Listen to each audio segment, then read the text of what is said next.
خد تعالى هقولك. خد تعالى. انت عندك مشكلة في درس التضاريس؟ الدرس صعب عليك؟ شايف ان في جبال كتير، في هضاب كتير، في سهول كتير؟ تعالى اسمع معايا الدرس ده، وانت هتطلع حافظ وفاهم ومش محتاج ذاكره تاني. بس اهم حاجة ردد معايا. تعالى اشوفك بقى في الدرس ان شاء الله.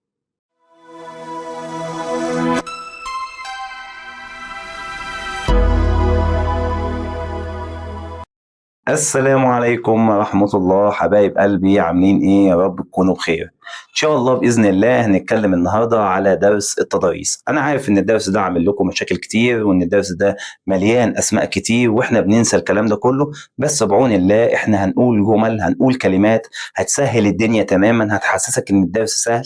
هنحاول تحفظ مع بعض، يمكن تنسى الدرس لكن الجمل دي مش هتنساها. هنطلعك ان شاء الله بإذن الله من الحصة دي انت حافظ وفاهم وذاكرت الدرس. يعني اعتبرني انا قاعد بذاكر معاك، ردد معايا واعتبرني قاعد قدامك بالظبط.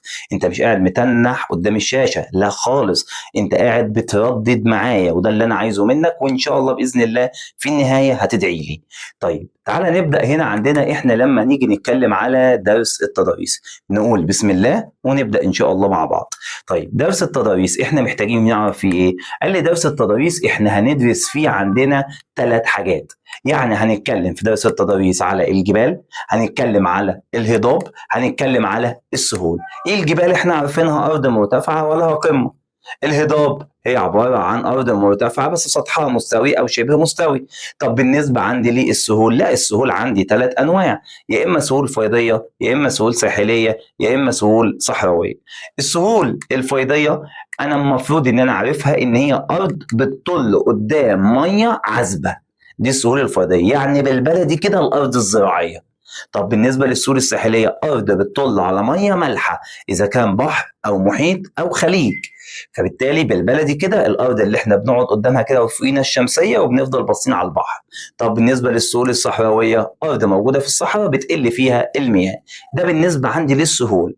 طيب عندي معلومه قبل ما نيجي نبدا في الدرس لازم تبقى فاهمها، اكني بدردش معاك.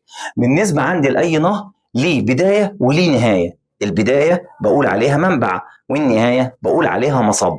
طب انا مسؤول عن ايه في الامتحان؟ انه هيجي يسالني عن المصب بتاع الانهار، وانا عندي انهار كتير. فلما يجي يسالني يقول لي النهر ده بيصب فين، يعني بيسالني بيقول لي النهر ده نهايته ايه.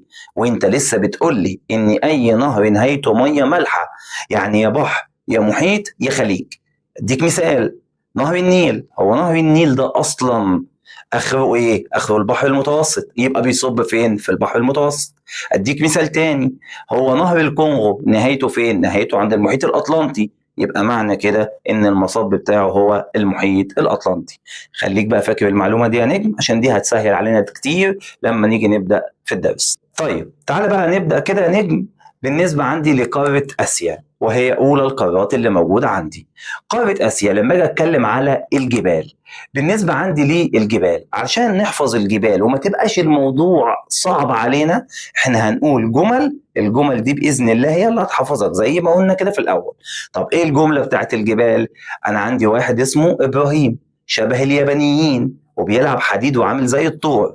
فانا بقول عليه ايه؟ بقول عليه هيما الياباني زي الطور، زي ما احنا كده كاتبينها بالظبط. يبقى هيما الياباني زي الطور. ايه يا مستر اللي انت بتقوله ده؟ تعالى بس هفهمك. هيما اللي هي جبال الهيمالايا.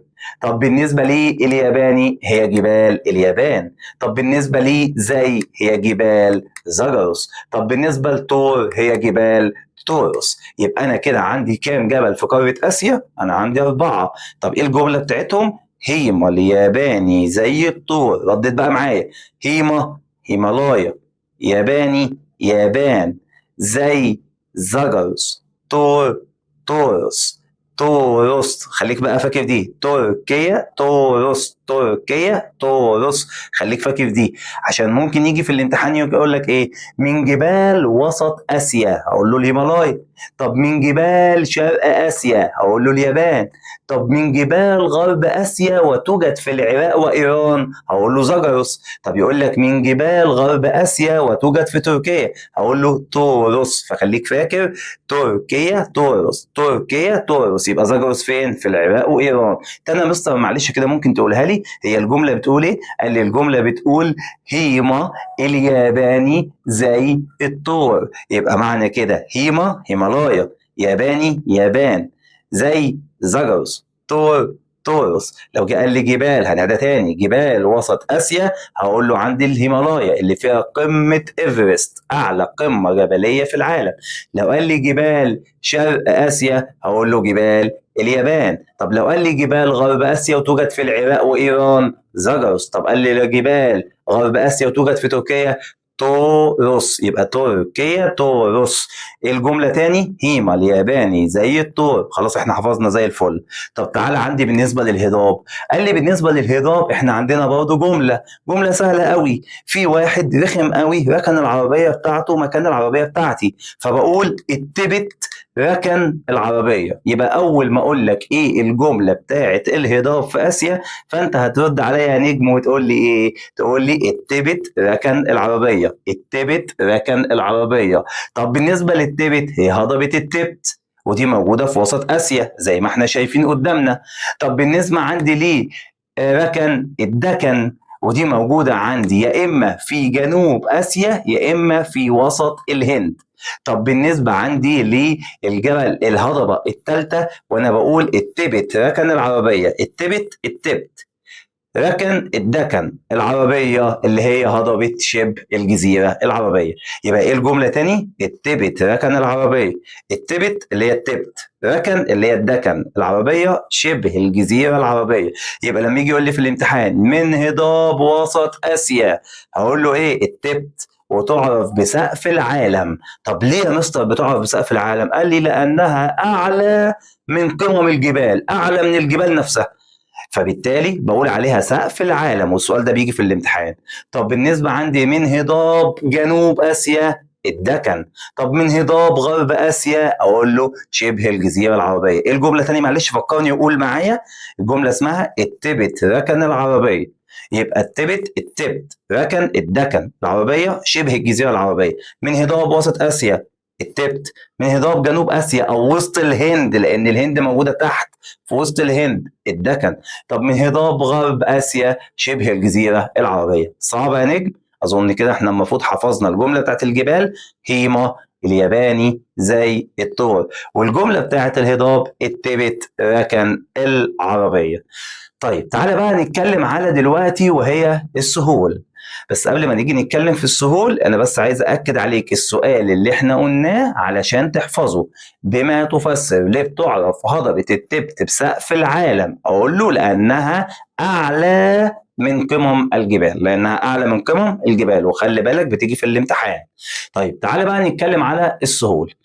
احنا قلنا السهول الساحلية أرض بتطل على مية مالحة زي ما احنا ما شايفين في الصورة كده، أرض بتطل على مية مالحة. طيب جميل. الأرض دي استنى يا مستر أنا عايز أقول لك على حاجة. الأرض دي ساعات بشوفها ضيقة وساعات بشوفها واسعة. على البحر المتوسط بتبقى واسعة، على البحر الأحمر بتبقى ضيقة. طب هو إيه الفرق بين الاتنين؟ أقول له حلو قوي، ده أنت جيت لي في ملعبي بقى. هنا احنا لما نيجي نقول لك اي سهل ساحلي ليه ضيق، هتقول لي عشان في جبال، عشان الجبال بتقترب زي البحر الاحمر، جبال البحر الاحمر بتقترب فبتضيق السهل الساحلي. لكن السهل الساحلي لو واسع اعرف ان مفيش جبال او ابتعاد الجبال. يبقى اي سؤال يقول لك بما تفسر ضيق السهول الساحليه في اي حته، اقول له بسبب اقتراب الجبال. يبقى اي سهل ساحلي ليه ضيق؟ بسبب اقتراب الجبال. ليه اي سهل ساحلي ضيق؟ بسبب اقتراب الجبال. انا خلاص حفظتها. طيب تعالى للسهول الساحليه. استنى يا مستر، دي كده قاره اسيا. حوالين قاره اسيا كلها هنلاقي محيط قطبي شمالي فوق، هبص الاقي محيط هادي، هلاقي محيط هندي. طب ما دي كلها ميه مالحه. يعني انت عايز تقول لي ان السهول الساحليه موجوده فين؟ موجوده على السواحل كلها بتاعت البحار وبتاعت المحيطات بالظبط. يبقى هي بتمتد على ايه؟ طول السواحل البحار والمحيطات. بس يا مستر قلت له لا، في جوه في جوه في قاره اسيا، يعني في قاره اسيا متفرقه كده موجوده عندي في قاره اسيا. قلت له زي مين؟ قال لي فاكر في الدرس الاول لما خدنا بحر قزوين؟ قال لي بحر قزوين ده السهول بتاعته سهول ساحليه. يبقى يجي في الامتحان يقول لك ايه؟ من السهول الساحليه المتفرقه داخل قاره اسيا سواحل بحر، اقول له قزوين. يبقى انا عندي اسيا فيها سهول ساحليه على سواحل البحار والمحيطات، موجود برضو داخل القاره زي سواحل بحر قزوين. طيب تعالى بقى عندي ده كده بالنسبه لمين؟ للسهول الساحليه. طب تعالى نبدا بالسهول الفيضيه. استنى يا مستر، انت قلت لي حاجه، السهول الفيضيه زي الصوره اللي موجوده قدامك دي، عندي نهر وعندي هنا ارض زراعيه وعندي هنا ارض زراعيه. انت قلت لي السهول الفيضيه هي عباره عن ارض زراعيه بالظبط كده. يبقى لو جالي سؤال ثابت، سؤال ثابت ده يعني موجود في الكل اجابته واحده، اول ما يقول لي بما تفسر اهميه السهول الفيضيه في اي حته، تربته خصبه صالحه للزراعه، هي دي اهميته. يبقى بما تفسر ليه السهول كذا، السهول الفيضيه كذا مهمه، اقول له لان تربته خصبه صالحه للزراعه. طيب تعالى نبدا بالسهول الفيضيه. قارة آسيا فيها سهول فيضية؟ دي مليانة مليانة سهول فيضية. طب تعالى نبدأ بأول حاجة. أول حاجة أنا عندي فوق عندي سهول اسمها سهول سيبيريا، وخلي بالك احنا قلنا أي سهل فيضي اللي بيكونه النهر. طب سهول سيبيريا دي عبارة عن إيه؟ دي عبارة عن سهول فيضية. إيه ده؟ يبقى معنى كده إن فيها أنهار. ده مش فيها نهر واحد، ده فيها 3. طب مين اللي كون السهول السيبيريا دي؟ قال لي 3 أنهار.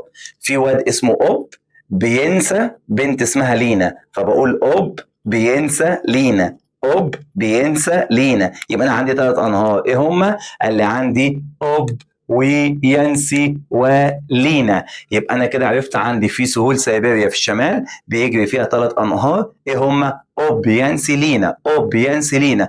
مين بقى النجم يقول لي ال3 أنهار دول بيصبوا فين؟ استنى يا مستر، أنت قلت لي النهر ليه بداية وليه نهاية، ونهايته مية مالحة. طب يبقى المية مالحة فين؟ المية مالحة موجودة فوق. يبقى موجودة فين؟ في المحيط القطبي الشمالي. 10/10. يبقى أول ما يجي يقول لي أنا عندي سهول سيبيريا فيها كام نهر؟ أقول له 3. إيه هما؟ أوب ينسي لينا. بيصبوا فين؟ في المحيط القطبي الشمالي. قال لي بس للأسف بتتجمد في الشتاء، عشان كده ملهاش قيمة اقتصادية، ما بنستنفعش منها، ملهاش قيمة اقتصادية، عشان كده السهول دي ملهاش قيمة اقتصادية. يبقى أول ما يجي يقول لي بما تفسر قلة الأهمية الاقتصادية لسهول سيبيريا شتاء، أقول له لأنها تتجمد في الشتاء. طب تعالى نعيدها. يبقى ايه هي السهول الفيضيه؟ قلت له عندي فوق في الشمال سهول اسمها سهول سيبيريا فيها كام نهر؟ 3. اسمهم ايه؟ اوبيانسيلينا، بيصبوا في المحيط القطبي الشمالي، بيتجمدوا فيه الشتاء، مالهمش قيمه اقتصاديه. عايزك تقول معايا. طيب بس كده يا مستر؟ لا لسه، ده احنا عندنا في الشرق في سهول فيضيه. زي ايه؟ احفظ لي الجمله دي. في الصين بيوزعوا منشورات، في الصين بيوزعوا منشورات. يبقى أنا عندي شرق الصين وعندي منشوريا. يبقى أنا عندي سهول شرق الصين وسهول منشوريا. طب دي يا مستر بيجري فيها نهر؟ بيجري فيها نهر. اسمه إيه؟ إليان جيت سي. اسمه إيه؟ إليان جيت سي. طب إليان جيت سي ده ليه بداية وليه نهاية؟ نهايته هتبقى إيه؟ طبيعي إليان جيت سي هيبقى عند المحيط الهادي. يبقى بالتالي انا كده عرفت عندنا في الشمال في سهول اسمها سهول سيبيريا. سهول سيبيريا فيها كام نهر؟ اوبيانسيلينا. بيصبوا فين؟ في المحيط القطبي الشمالي. بيتجمدوا امتى؟ في الشتاء، ملهمش قيمه اقتصاديه. طب في الشرق قلنا في الصين بيوزعوا منشورات، يبقى شرق الصين ومنشوريا فيهم نهر اسمه نهر ايه؟ اليان جيت سي. اليان جيت سي. ناقص لي نهرين يا نجم، 2 سهول فيضيه كمان، سهول نهر السند وسهول نهر دجله والفرات. سهول نهر السند وسهول نهر دجله والفرات، ودي عشان نحفظها نغنيها. يبقى انا عندي هقول ايه؟ سند بحر عربي، دجله وفرات خليج عربي. سند بحر عربي، دجله وفرات خليج عربي. سند بحر عربي، دجله وفرات خليج عربي. تمام يا نجم؟ يعني ايه بقى اللي انت بتقوله يا مستر؟ سهول نهر السند بتصب فين؟ قال لي بتصب في البحر العربي. طب سهول نهر دجله والفرات بتصب فين؟ قال لي بتصب في الخليج العربي. بتصب في الخليج العربي. صعبه؟ تعال نقول السهول الفيضيه تاني. السهول الفيضيه انا عندي فوق في الشمال اسمها سهول سيبيريا، بيجري فيها كم نهر؟ 3 اسمهم ايه؟ اوب، يانسي، لينا. بيصبوا في المحيط القطبي الشمالي، بيتجمدوا في الشتاء، مالهمش قيمه اقتصاديه. طب في الصين بيوزعوا منشورات، يبقى شرق الصين ومنشوريا بيجري فيهم نهر اسمه نهر اليان جيت سي. عندي السند وعندي دجله والفرات، يبقى سند بحر عربي، دجله وفرات خليج عربي. ده بالنسبه عندي للسهول الفيضيه. هراجع معاك بسرعه الجبال، وقلنا هيما الياباني زي الطور، هيما هيمالايا، ياباني يابان زي زاجرس طور تورس. الهضاب التبت ركن العربيه، التبت ركن الدكن العربيه، شبه الجزيره العربيه. كده يا شباب يبقى احنا اتكلمنا على تضاريس قارة آسيا، وأتمنى نكون كلنا حفظناها. تعالوا بقى نبدأ نتكلم على تضاريس قارة مين؟ قال لي تضاريس قارة أفريقيا. طيب تضاريس قارة أفريقيا هنبدأ بأول حاجة عندي وهي الجبال. تضاريس قارة أفريقيا تقيلة شوية فنركز مع بعض. بالنسبة عندي للجبال اللي في أفريقيا، استنى بقى، أفريقيا فيها جبال بس لازم أعرف الاتجاهات بتاعتها. انا عندي لو فوق كده في الشمال كده يبقى شمال غرب، طب كده تبقى شمال شرق. يبقى انا عندي شمال غرب شمال شرق، يلا قول معايا، شمال غرب شمال شرق، تاني شمال غرب شمال شرق، طب ايه تاني؟ شرق، طب ايه تاني؟ جنوب شرق، تاني يلا شمال غرب شمال شرق، شرق وجنوب شرق، تاني شمال غرب شمال شرق، شرق وجنوب شرق. طب ايه يا مستر اللي انت بتقوله ده بقى؟ دي الجبال اللي موجوده. انا عندي جبال في شمال غرب زي جبال ايه؟ قال لي زي جبال اطلس. طب جبال اطلس دي انا كنت خدتها ان في بينهم هضبه اسمها هضبه الشطوط، بالظبط كده. يبقى انا عندي اول ما يجي يقول لي شمال غرب اقول له جبال اطلس. طب شمال شرق، لا ده انا حافظها من زمان، جبال البحر الاحمر. يبقى انا عندي شمال غرب اطلس، شمال شرق جبال البحر الاحمر. طب بالنسبه عندي للشرق، قال لي في الشرق احنا عندنا جبلين، جبل اسمه كينيا وجبل اسمه كاليمنجارو. عشان نحفظهم، كينيا كالمنجارو، اكتب كال من جارو هيبقى كاليمنجارو، يبقى كينيا كالمنجارو، كينيا كالمنجارو. يبقى تاني شمال غرب اطلس، شمال شرق البحر الاحمر، طب شرق هيبقى عندي كينيا كالمنجارو. طب جنوب شرق تحت هيبقى عندي جبل اسمه دراكنزبرج. اسمه ايه؟ دراكنزبرج. اسمه ايه؟ دراكنزبرج. يبقى تاني بالنسبة عندي للجبال هنقولها تاني، شمال غرب عندي أطلس، شمال شرق عندي البحر الأحمر، شرق كينيا كالمنجارو، كينيا كالمنجارو. طب بالنسبة لجنوب شرق دراكنزبرج، اسمها ايه؟ دراكنزبرج. دي بالنسبة لي الجبال اللي موجودة في قارة مين؟ أفريقيا. تعال بقى نتكلم على الهضاب. لا استنى، ده انا الهضاب عندي في افريقيا كتيرة، دي مليانة، ده السطح كله عبارة عن هضاب. طب ايه الهضاب اللي موجودة هناك عندنا؟ تعالى. بالنسبة للهضاب احنا بنقول الجملة دي وحاول تحفظها معايا. وانا ماشي في افريقيا لقيت صحراء كبيرة سميتها هضبة الصحراء الكبرى. ايوه بالظبط دي. طيب في النص في خط الاستواء وعليه بحيرات فسميتها هضبة البحيرات الاستوائية. في الشرق بيجي منها نهر النيل. ايه ده؟ استنى انا عارفها من غير ما تقول حاجه، اللي بيجي منها النهر دي اللي هي حبشه او اثيوبيا، هي بالظبط، يبقى الحبشه او اثيوبيا. طب وفي الجنوب سهل قوي، هضبه جنوب افريقيا. يلا تقولها تاني. وانا ماشي في افريقيا لقيت صحراء كبيره سميتها هضبه الصحراء الكبرى. في النص في خط الاستواء وفيها بحيرات سميتها هضبة البحيرات الاستوائية. في الشرق بيجي منها نهر النيل فسميتها هضبة الحبشة أو أثيوبيا. طب في الجنوب هضبة جنوب أفريقيا، هضبة جنوب أفريقيا. خد بالك بقى من معلومة، هضبة جنوب أفريقيا دي بيقطعها نهرين، نهر من اليمين اسمه لمبوبو ونهر من الشمال اسمه أورنج. يبقى أنا عندي نهرين، اللي من اليمين لمبوبو ومن الشمال أورنج. كده العدلة بتاعتك من اليمين لمبوبو ومن الشمال أورنج. خليك فاكرها ازاي، ما احنا بنيجي بقى في الامتحان وننسى هو مين اللي كان على اليمين ومين اللي على الشمال، فاحنا خلينا فاكرين شبكة أورنج شبكة شمال، معلش هنقول كده عشان نحفظها، يبقى شبكة شمال، فبالتالي أورنج في الشمال. طب اللي على اليمين قال لي الليمبوبو، يبقى الليمبوبو يمين وأورنج شمال. تعال نقولهم تاني. وأنا ماشي في أفريقيا لقيت صحراء كبيرة سميتها هضبة الصحراء الكبرى. في النص في خط الاستواء، وعندها بحيرات سميتها هضبة البحيرات الاستوائية. في الشرق بيجي منها نهر النيل، يبقى هضبة أثيوبيا أو الحبشة. طب في الجنوب هضبة جنوب أفريقيا، بيقطعها كم نهر؟ 2، اليمين لمبوبو والشمال أورنج. ده كده عندي بالنسبة لمين؟ بالنسبة للهضاب. طب بالنسبة عندي بقى الهضاب الكتيرة اللي موجودة دي، يقول لك إيه بقى؟ قارة أفريقيا يسودها المظهر الهضبي. طب ليه بيقول لي يسودها المظهر الهضبي؟ أقول له عشان بتشغل الهضاب مساحة واسعة من القارة. وخلي بالك اللي بيسودها المظهر الهضبي برضه هي قارة استراليا، يعني قارة استراليا بتتشابه مع قارة أفريقيا عشان تبقى فاهم.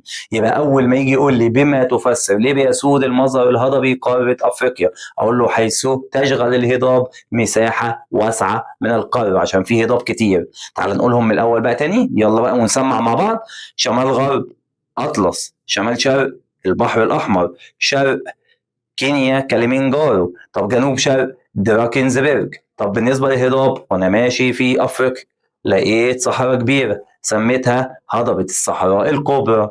في النص بيعدي خط الاستواء وفي بحيرات سميتها هضبة البحيرات الاستوائية. في الشرق بيجي منها نهر النيل سميتها هضبة أثيوبيا أو الحبشة. في الجنوب هضبة جنوب أفريقيا، بيقطعها كم نهر؟ 2، من اليمين لمبوبو، من الشمال اورنج. ايه ده؟ استنى يا مستر، ده نهر؟ طب الليمبوبو ده بيصب فين؟ استنى، نهايته المحيط الهندي، يبقى بيصب في المحيط الهندي. طب اورنج قال لي نهايته المحيط الاطلنطي، يبقى بيصب في المحيط الاطلنطي. ده كده عندي بالنسبه للهضاب. عندي حاجه مهمه قوي، ده سؤال بيجي في الامتحان، يجي يقول لك ما العلاقه بين هضبه البحيرات الاستوائيه وهضبه الحبشه ومصر؟ اقول له ياتي منهم نهر النيل القادم لمصر. دي العلاقه، لان اصلا نهر النيل بيجي لي منين؟ بيجي لي من حتتين، بيجي من الحبشه وبيجي من البحيرات الايه؟ الاستوائيه. يجي يقول لك بما تفسر، بيجي كتير، ايه اهميه هضبه الحبشه وهضبه البحيرات الاستوائيه بالنسبه لمصر؟ اقول له عندنا ياتي منهم نهر النيل القادم لمصر، عشان كده مهمه جدا الحبشه بالنسبه لنا، ومهمه جدا البحيرات الاستوائيه بالنسبه لنا. ده كده عندي بالنسبه للهضاب. تعال نتكلم على السهول الساحليه. بس يا مستر من غير ما تتكلم، ما هو نفس الكلام، افريقيا من الشمال البحر المتوسط، من الشرق البحر الاحمر والمحيط الهندي، من الغرب المحيط الاطلنطي. يبقى معنى كده ان السهول الساحليه موجوده على سواحل البحار والمحيطات. نجم، يبقى موجوده فين؟ على سواحل البحار والمحيطات، زي ما احنا شايفين كده، بحر متوسط، عندي بحر احمر، محيط هندي، عندي محيط اطلنطي، فبالتالي على سواحل البحار والمحيطات. بس عندي معلومه لازم تفهمها، امتى السهل الساحلي يبقى ضيق؟ قال لي ممكن يبقى ضيق على السواحل. طب امتى يبقى واسع؟ لازم يبقى واسع عند المصبات، عند مصبات الانهار. يبقى دي معلومه لازم افهمها، السهل الساحلي يضيق امتى؟ يضيق عند الساحل، عشان الساحل ممكن يبقى عنده جبل. طب عند مصبات الانهار استحاله يكون في جبل، استحاله ما يكونش في جبل عند مصب النهر، والا مش كده النهر مش هيبقى نهايته ميه مالحه. يبقى انا كده عرفت عندنا السهول الساحليه تمتد على سواحل البحار والمحيطات. طب بالنسبه عندي السهول الساحليه امتى تكون ضيقه؟ ضيقه عند الساحل. طب وتتسع فين؟ عند مصبات الانهار. خليك بقى فاكر المعلومه دي. طيب تعالى بقى عندي بالنسبه للسهول الفيضيه، بس خد بالك من معلومه، مش احنا اتفقنا ان لما يجي يقول لك اي سهل ساحلي، اما يجي يقول لك ليه ضيق؟ بسبب اقتراب الجبال والهضاب من الساحل، بسبب اقتراب الجبال والهضاب من الساحل. تعال بقى كلمني على السهول الفيضيه. بالنسبه عندي للسهول الفيضيه انا كتبت لك عندي في قارة أفريقيا طبعا، في الشمال البحر المتوسط، في الشرق البحر الأحمر والمحيط الهندي، وفي الغرب عندي المحيط الأطلنطي. طب أنا عندي سهول، سهول، عندي سهول حوض نهر النيل، وعندي سهول حوض نهر النيجر، وعندي سهول حوض نهر الكونغو. يعني انت هم دول السهول الفيضيه؟ ده اللي عليك. يبقى انا عندي سهول نهر النيل، سهول نهر النيجر، سهول نهر الكونغو. قول بقى معايا، سهول نهر النيل، سهول نهر النيجر، سهول نهر الكونغو. طب مستر معلش، انت كنت بتقول لي كلمه كده في الاول، بتقول لي حوض، هو ايه حوض ده؟ اسمه حوض النهر، حوض النهر. وده عليك ما المقصود. ممكن يجي يقول لك ما المقصود بحوض النهر، هقول لك معلش بقى، لو جيت قلت لك مثلا وانت في البيت، هو يعني ايه ما المقصود بالحوض اللي بتغسل فيه في وشك؟ فانت هترد عليا تقول لي هو الحوض او هو الحوض اللي بيجري فيه الميه. وانا هقول لك برضه لما تيجي تقول لي ما المقصود بحوض النهر، هقول لك هو الحوض اللي بيجري فيه النهر.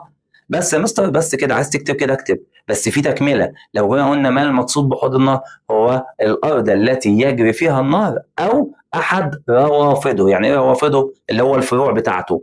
طب انا مثلا لو كتبتها كده صح برضه، هو الحوض الذي يجري فيها النهر او احد روافده، ده بالنسبه لحوض النهر. يبقى انا قلت عندي السهول الفرديه كام حاجه يا شباب؟ قلنا عندي 3 يا مستر. مين هم؟ قال لي سهول نهر النيل، سهول نهر النيجر، سهول نهر الكونغو. طب يا مستر معلش، انا ممكن اتلخبط فيهم، فين النيجر فين الكونغو عشان ما اتلخبطش. هديك مثال جامد قوي. شايف اللفه اللي موجوده دي؟ طبعا انا حاطط لك عليها كده حته كده وقايل لك كاتب لك جنبها اللفه، لكن ما فيش حاجه اسمها كده اصلا، بس انا معلمها لك يعني عشان أنا مش عاوز غباء. انا معلمها لك الحته دي اللي هي الايه، اللفه اللي انت شايفها دي. فانا بقول ايه بقى؟ سهول نهر النيل قبل اللفه النيجر بعد اللفه الكونغو. تاني، سهول نهر النيل قبل اللفه النيجر بعد اللفه الكونغو. خليك بقى فاكر. يبقى انا السهول الفرديه كام حاجه؟ 3 يا مستر. ايه هم؟ سهول نهر النيل قبل اللفه النيجر بعد اللفه الكونغو. ها، سهول نهر النيل قبل اللفه النيجر بعد اللفه الكونغو. طب نهر النيل نهايته فين؟ البحر المتوسط، يبقى بيصب في البحر المتوسط.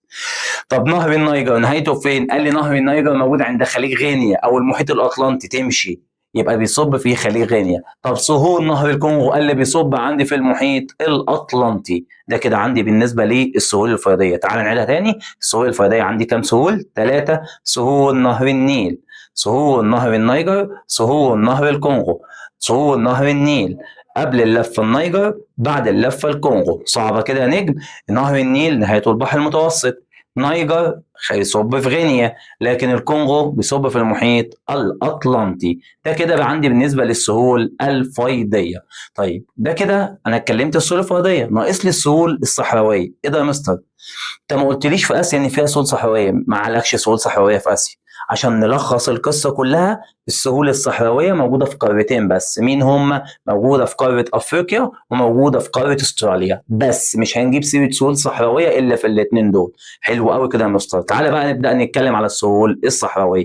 بص انا هقولها ازاي عشان تحفظها زي اسمك، عشان دي اكتر حاجه بتيجي في الامتحان. السهول الصحراويه فوق بياكلوا لانشو، طب تحت بياكلوا كاليماري. عارف الكاليماري ده الغالي؟ هنقول بقى ايه؟ فوق بياكلوا لانشو، تحت بياكلوا كاليماري. يبقى فوق كاللانشو اللي هو كالينشو، طب وتحت كالي هاري، مش كاليماري، كالي هاري. يبقى فوق كالينشو تحت كالي هاري. طب فوق دي اللي هي فين؟ قال لي في ليبيا. لما يجي يقول لي عندنا سهول صحراويه في ليبيا يبقى اسمه كالينشو. طب لما يجي يقول لي في جنوب افريقيا اسمه كاليهاري. اسمه ايه؟ كاليهاري. طب مصر ما فيهاش سهول صحراويه؟ لا طبعا في، اسمه بحر الرمال العظيم. يبقى السهول الصحراويه فوق كالينشو تحت كاليهاري، فوق كالانشو تحت كاليماري. يبقى فوق كالانشو تحت كال ايه؟ كاليماري. يبقى فوق كالينشو تحت كاليهاري. طب في مصر؟ قال لي في مصر بحر الرمال العظيم. صعب يا نجم. ده كده عندي بالنسبه للسهول الصحراويه. ويبقى كده انا خلصت قاره افريقيا. يلا بقى نتكلم على قاره اوروبا. طيب نبدا اول حاجه عندي بالجبال. بص يا نجم، بالنسبه عندي للجبال في قاره اوروبا انا ما عنديش غير جبال واحده. اسمها ايه؟ قال لي اسمها جبال الألب. اسمها جبال ايه؟ الألب. بس عايز اقول لك حاجه قبل ما اقول لك دي. الجبال بتاعه الألب دي بتمتاز، او الجبال بتاعه قاره اوروبا بتمتاز بارتفاعها وبيغطيها التليج. يبقى بتمتاز بارتفاعها وبيغطيها الجليد. طب يا مستر معلش، انت في قاره اوروبا الجبال، خد بالك برضه من المعلومه دي، الجبال في قاره اوروبا بتمتد من الغرب للشرق. طب الهضبه من الشرق للغرب، يبقى الجبال من الغرب للشرق. طب بالنسبه عندي للهضبه من الشرق للغرب. خليك فاكر المعلومه دي.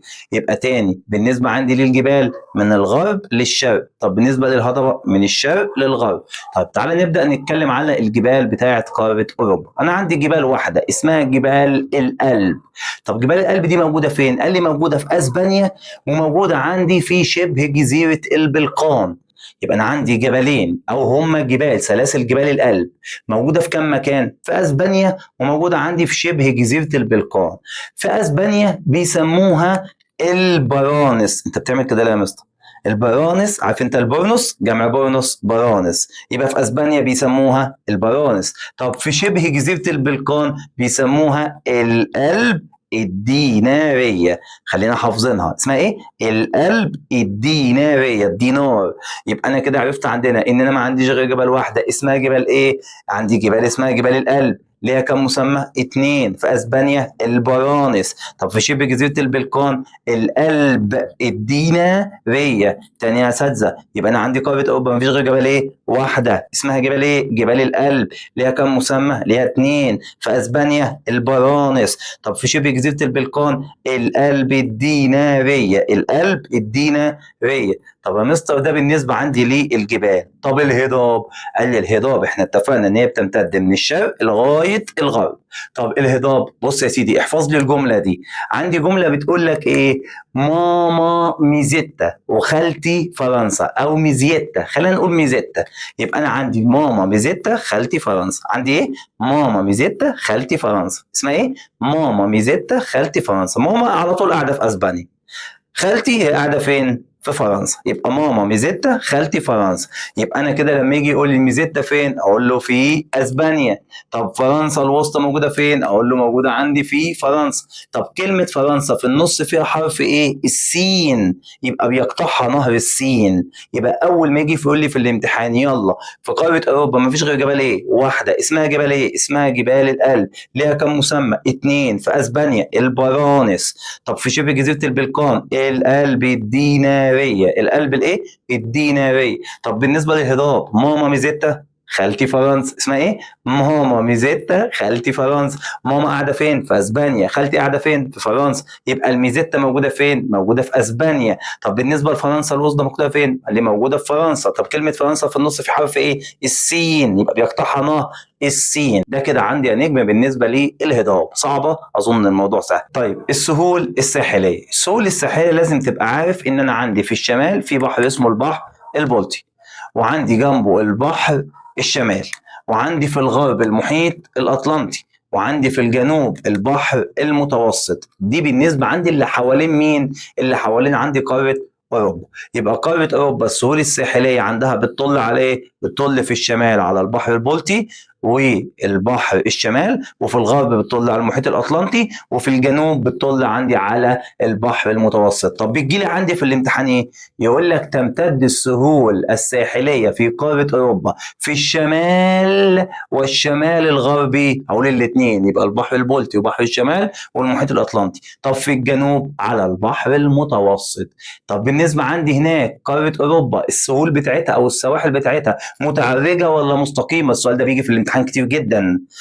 لا دي متعرجه. طب متعرجه دي افضل؟ اه طبعا افضل. اشمعنى؟ بتؤدي الى انشاء موانئ طبيعيه. ما النتائج المترتبه على قصر التعرج سواحل قاره اوروبا؟ قال لي ادى الى انشاء موانئ طبيعيه. السؤال ده انا نبهت بيجي في الامتحان كتير، خد بالك من ده.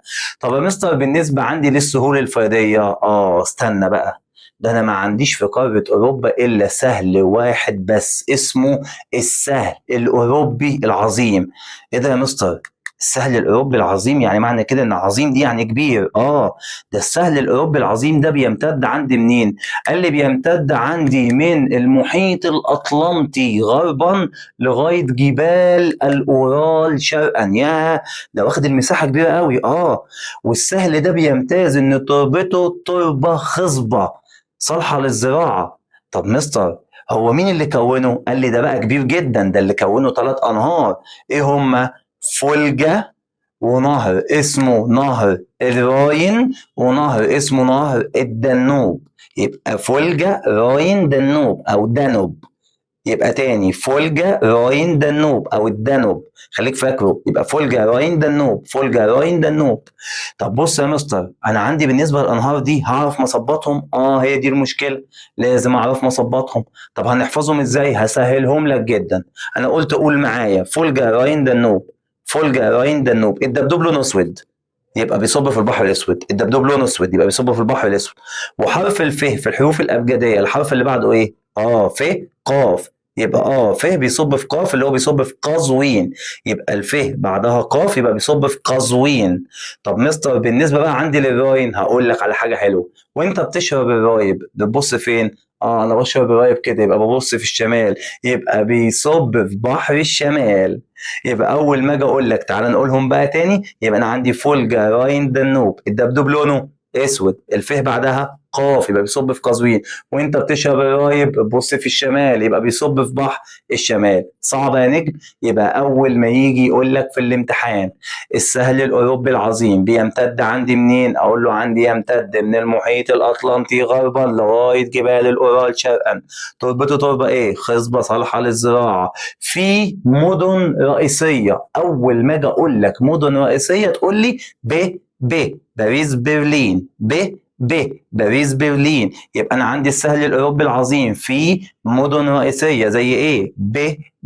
باريس برلين، باريس برلين. طب مين اللي كونه كم نهر؟ 3، فولجا راين دانوب، الدبدوب لونه اسود، الف بعدها قاف، الف بعدها قاف يبقى بيصب فيه قزوين. طب وانت بتشرب الرايب ببص في الشمال يبقى بيصب في بحر الشمال. اخر مره هنقولها، السهل الاوروبي العظيم بيمتد من المحيط الاطلنطي غربا حتى جبال الاورال شرقا.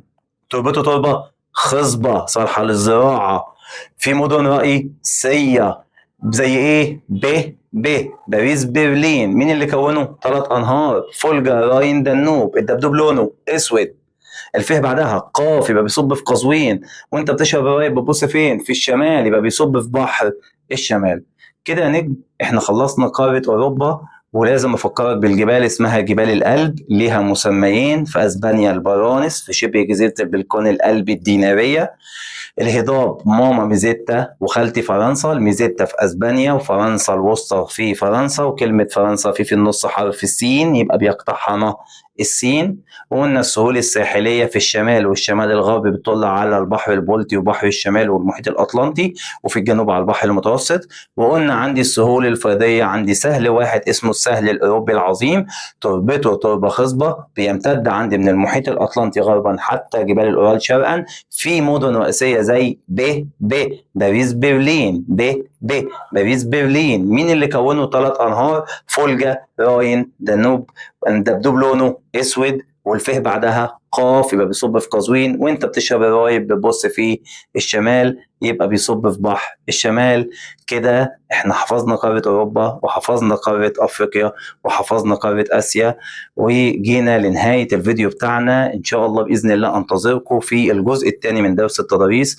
هنتكلم عن امريكا الشمالية، امريكا الجنوبية، واستراليا. وهديك حاجة كده عشان تبقى عارفها من الجمل اللي هنقولها في امريكا الشمالية وامريكا الجنوبية، عشان دي هنقول جمل كتير جدا جدا جدا.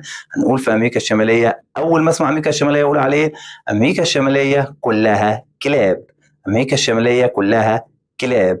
يا ريت لو تعرف بقى بقية الجملة اكتبها لي في الكومنتات. هقول امريكا الشمالية كلها كلاب. ليه هقول كده؟ هنقولها ان شاء الله باذن الله الحصة الجاية. اشوفكم على خير، والسلام عليكم ورحمة الله وبركاته.